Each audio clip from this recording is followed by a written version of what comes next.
À la suite de débuts modestes, de grandes choses sont réalisées. Au printemps de 1820, un garçon est entré dans un bosquet tranquille à la recherche de réponses. Une semence de foi avait été nourrie dans le sol de l'ouest de l'État de New York. Avec le temps, elle allait mûrir et porter ses fruits. Croître et remplir la terre. Des millions de gens allaient retrouver la foi en Jésus-Christ. Tout cela à partir d'une petite démarche de foi.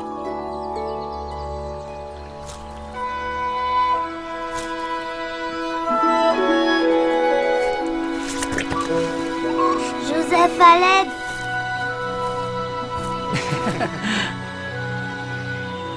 Je me suis enlisée.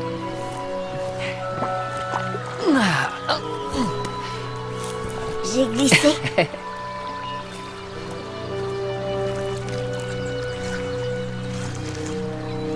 Je suis né en 1805 de bons parents qui n'ont pas épargné leur peine pour m'apprendre la religion chrétienne.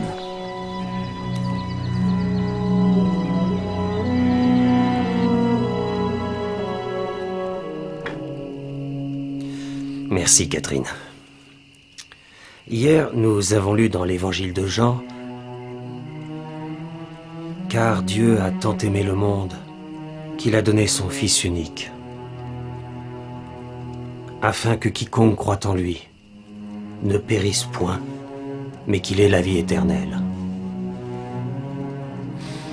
Rappelez-vous, les enfants, on ne peut être sauvé que grâce à Jésus-Christ. Seigneur, à la fin de cette journée, nous sommes réunis en famille pour te prier et te remercier pour les nombreuses bénédictions que tu nous as données. Notre père était obligé de travailler dur pour nourrir notre famille nombreuse. Attention les gars! Il tombe! Rappelez-vous, haute et serrée la clôture. Cela nécessitait les efforts de tous ceux qui étaient capables d'aider.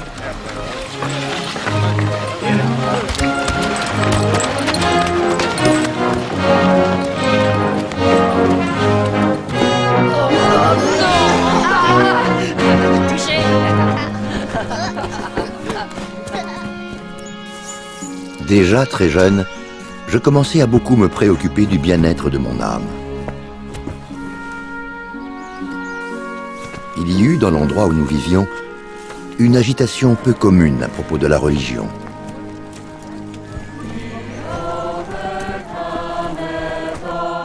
Alléluia! De grandes multitudes s'unirent aux différents partis religieux, ce qui causa pas mal de remue-ménage et de divisions parmi les habitants. Les uns luttant pour une église, les autres pour une autre. Qu'il soit comme la paille, emporté par le vent. Frère, avez-vous été sauvés? L'avez-vous été? Combien d'entre vous ont été sauvés? Avant la création du monde, Dieu a décidé Qu'est-ce que signifie qui sauver? de vous serait sauvé. J'aimerais bien le savoir, moi aussi. Or, Dieu nous a répété dans les Écritures que l'homme déchu ne peut pas être sauvé. Seul Dieu peut nous sauver. Mais s'il ne le veut pas, cela ne sera pas. Qui se saisira de sa main puissante s'il l'attend? La grâce de Dieu suffit au salut de tous les pécheurs. Alors, mes frères et sœurs, avez-vous la foi? Et êtes-vous prêts à donner au Seigneur la preuve de votre foi?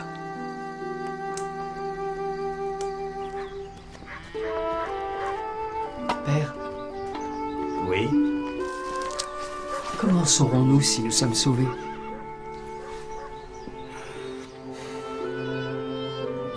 Je ne pense pas que Dieu veuille seulement sauver quelques-uns de ses enfants, Joseph. Mais je crois que tu peux connaître ta situation. Tu te rappelles ce que dit la Bible? Demandez et vous recevrez. Si nous demandons avec foi, Dieu nous montrera quoi faire.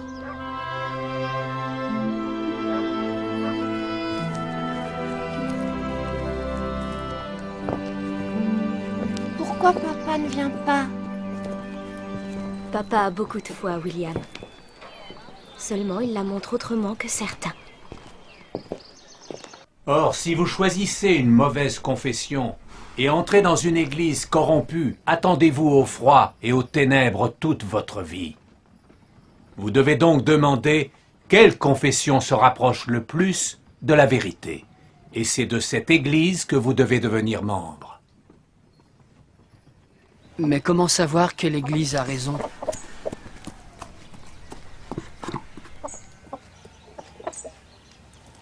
Il faut demander à Dieu de nous faire savoir ce que l'homme ne peut ni donner ni reprendre. La Bible dit qu'il y a un seul Seigneur et une seule foi, Joseph. Alors, pourquoi les confessions ne sont pas d'accord? Chacun de nous essaie de trouver la réponse qui est juste pour lui. Mais ne devrait-il pas y avoir une seule réponse juste pour tous? Vous avez tort de suivre et d'écouter La lutte et la confusion entre les diverses confessions étaient si grandes qu'il était impossible à quelqu'un d'aussi jeune et d'aussi peu au courant des choses que moi de décider de manière sûre qui avait raison et qui avait tort. Tiens, tu vois, voilà comment on fait.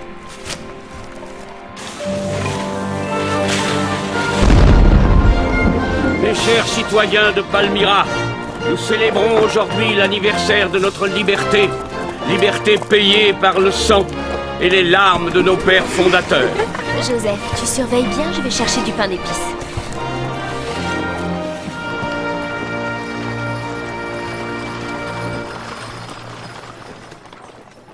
Tu ne viens plus à l'église, Joseph?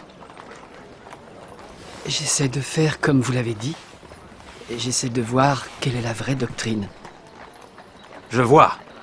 Eh bien, attention à l'orgueil, mon garçon. Il y va de ta vie éternelle. Pensant que Dieu ne pouvait être à l'origine de tant de confusion, je décidai d'étudier plus profondément le sujet.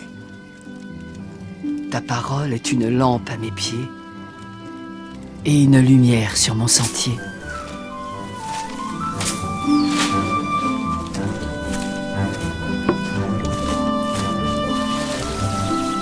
Joseph, tu te fais trop de soucis. J'essaie seulement de faire ce qui est juste, Aldine. Je sais. Pendant cette période de grande agitation, mon esprit fut poussé à réfléchir sérieusement et à éprouver un grand malaise. Mais je me tins à l'écart de tous ces partis, tout en suivant leurs diverses assemblées aussi souvent que j'en avais l'occasion. Demandez et l'on vous donnera. Cherchez et vous trouverez. Frappez et l'on vous ouvrira.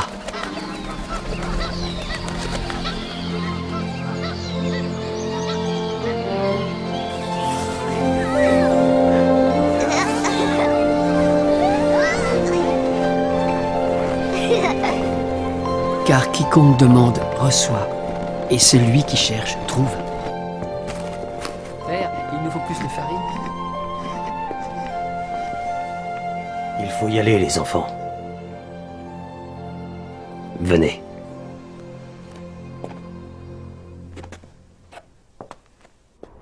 Croire que Dieu répond aux prières équivaut à croire qu'il ne gouverne pas, mais est gouverné par les prières humaines. Dieu a donné à chacun la capacité de penser et de raisonner par lui-même.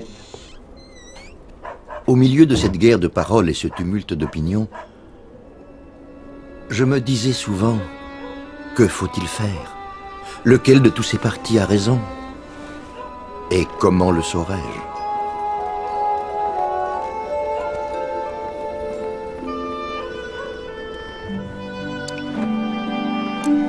Alors, qu'en penses-tu? Eh bien, Père dit que les seules vraies réponses viennent de Dieu. Le Seigneur répond à sa manière et en son temps, Joseph. Mais il répond.